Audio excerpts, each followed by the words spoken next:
Pero en Elche aún pervive la herencia más valiosa que la cultura musulmana dejó en la ciudad: la cultura del oasis. Los oasis están íntimamente ligados a la cultura nómada del desierto. Punto de encuentro, lugar de reposo y centro de comercio, estaban estratégicamente situados en las grandes rutas comerciales, la ruta de las caravanas.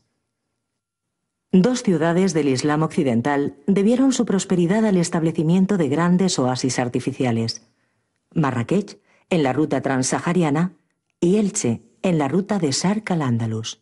Ciertamente, el hecho de que el Islam se distribuyera a lo largo del cinturón de tierras áridas que viene desde el Asia Central hasta el Magreb permitió la circulación de toda una serie de conocimientos y de prácticas en cuanto al aprovechamiento del agua, y en ese sentido Al-Ándalus se convirtió en una especie de gran laboratorio donde poner en práctica, donde experimentar con todos estos elementos de ese repertorio tan variado y tan rico de cultura del agua, venido desde un extremo al otro del cinturón de esas tierras del orbe islámico, y, por supuesto, ello redundó en el desarrollo de unos paisajes extraordinarios en cuanto a su belleza plástica y también, como no, a su productividad agrícola, que son su sentido primordial. Hoy más que nunca, me resulta imposible describir lo que siento al ver aparecer de repente tanto verdor en medio de esta tierra árida.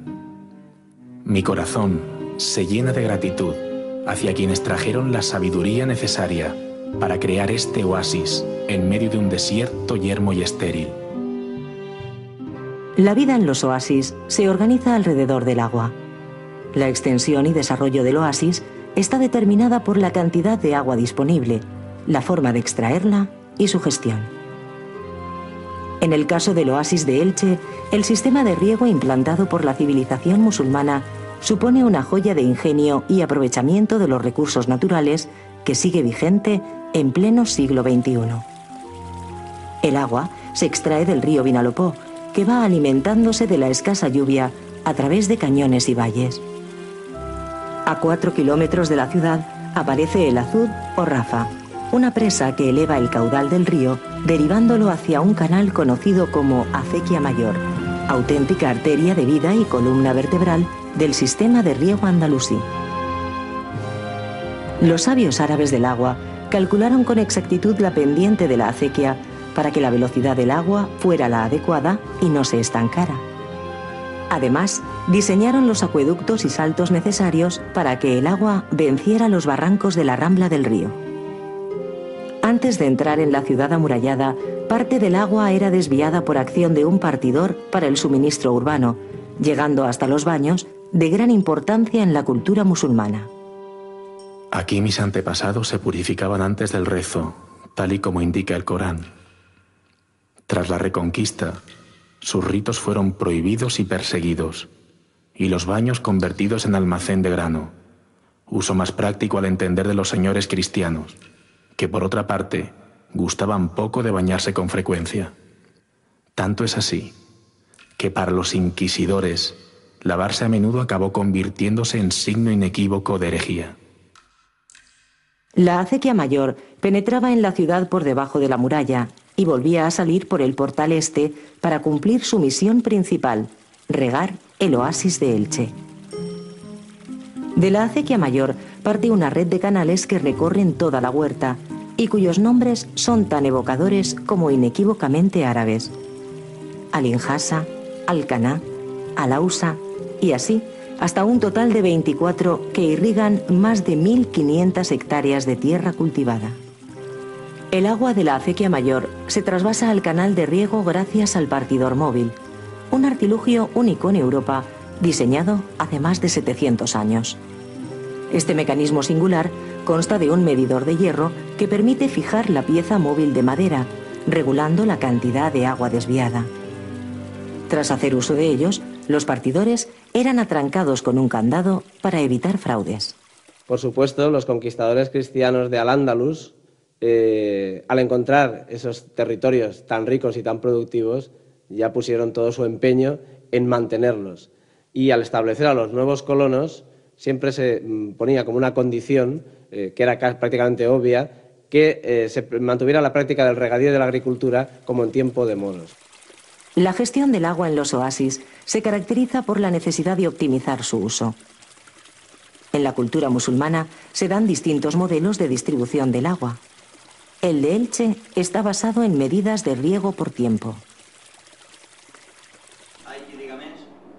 Cada día, las dulas o tandas de riego son vendidas en pública subasta, con lo que los agricultores solo compran las horas de riego que consideran estrictamente necesarias. Una vez abiertos los portones de los canales, el agua se trasvasa en pequeñas cunas cavadas en la tierra, que forman una intrincada red que rodea los huertos de palmeras. Mi huerto, porque a pesar de pertenecer a un señor que nunca llegó a visitarlo, yo y los míos lo sentíamos como propio, por depositar en él nuestro esfuerzo y nuestro sustento. Estas palmeras, distintas a todas las demás por ser las mías, ¿cómo os he echado de menos? La palmera es el árbol providencial del oasis. Su capacidad de adaptación a condiciones extremas y aguas salobres la convierten en un árbol único en cuanto a su generosidad. Ningún otro árbol da tanto por tan poco. Dátiles, un delicioso alimento muy apreciado en los mercados cercanos y que también se apartaba para alimento de los animales. Madera, con la que construir muebles, gallineros, establos y techados. La disposición de la palmera en huertos permite el cultivo de especies asociadas, como el granado, el olivo o la alfalfa, enriqueciendo así la actividad agrícola y ganadera. Gracias a ella, ciudades como Elche consiguieron una prosperidad económica basada en la agricultura que habría sido imposible de otro modo. Además, en torno a la palmera se creó una rica industria artesanal de la palma blanca que aún perdura hoy día. Elche, la Jerusalén de Occidente, llamada así por la utilización de la palma blanca en la conmemoración del Domingo de Ramos cristiano. Para conseguir que las palmas blanquearan en la propia palmera, eran encaperuzadas con un capuchón de palmas verdes, tarea que se llevaba a cabo subiendo hasta la misma copa de la palmera. Una vez blanqueadas, las palmas se cortaban y seleccionaban, y las mejores eran trabajadas por las mujeres de mi familia, que conseguían sacarle a la palma cualquier forma que desearan. Fue precisamente la artesanía de la palma blanca la que aseguró la supervivencia del oasis de Elche después de que la explotación de dátiles dejara de ser rentable a mediados del siglo XX. Pero, además de por su evidente riqueza agrícola, ¿por qué el pueblo musulmán puso tanto énfasis en la creación de palmerales en ciudades como Elche? Hay una razón importante, de carácter religioso y sentimental. Las tres religiones que convivieron en Al-Ándalus, judíos, cristianos y musulmanes, consideraban la palmera datilera como el árbol de la vida y le otorgaban un lugar privilegiado en el jardín del Edén. En el Corán aparece que María alumbró a Jesús al amparo de la sombra de una palmera, y los musulmanes tenían por costumbre poner fin a los ayunos religiosos comiendo dátiles, un alimento de gran simbología espiritual.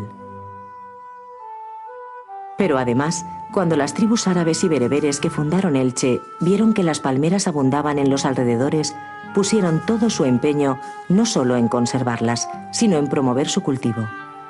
Una sola mirada al inmenso mar de palmeras les bastaba para trasladarse a sus añoradas patrias de origen. De este modo, e independientemente de los cambios políticos y religiosos ocurridos con el devenir de los siglos, la palmera se convirtió en una señal de identidad del pueblo de Elche, que se ha transmitido de padres a hijos hasta nuestros días, tal y como ocurre en el resto de oasis repartidos por 4 continentes, desde Irak a España y desde Yemen a México. Por lo que respecta a la cultura del agua, el juego de las transferencias interculturales continuó después de la conquista de Al-Ándalus por los reinos cristianos. Y en este sentido, los conquistadores españoles del Nuevo Mundo acabaron transfiriendo al continente americano esa forma de crear paisajes de regadío. La colonización de la Baja California Sur, en México, una zona de extrema aridez, fue posible, de hecho, gracias a la constitución de pequeños oasis anexos a las misiones que los jesuitas fueron creando como una cadena a lo largo de toda la península. Y todo ello en virtud de un mismo legado, el legado del agua. Un legado que nos llegó a través de las aguas de un Mediterráneo común y que nos bendijo con un uso ejemplar del agua, un tesoro tan escaso como indispensable. Un legado que nuestros antepasados transmitieron cruzando las aguas del inhóspito Océano Atlántico y por el que estaremos en eterna deuda con un pueblo, el musulmán, que de nuevo a través de las aguas busca en la persona de los inmigrantes la prosperidad que no encuentran en sus patrias de origen. Que del mismo modo que hace 1000 años aquel encuentro nos dejó una herencia de enriquecimiento cultural y mestizaje, en esta ocasión sepamos obtener un legado aún más valioso, el de la hermandad entre los pueblos y la convivencia en paz.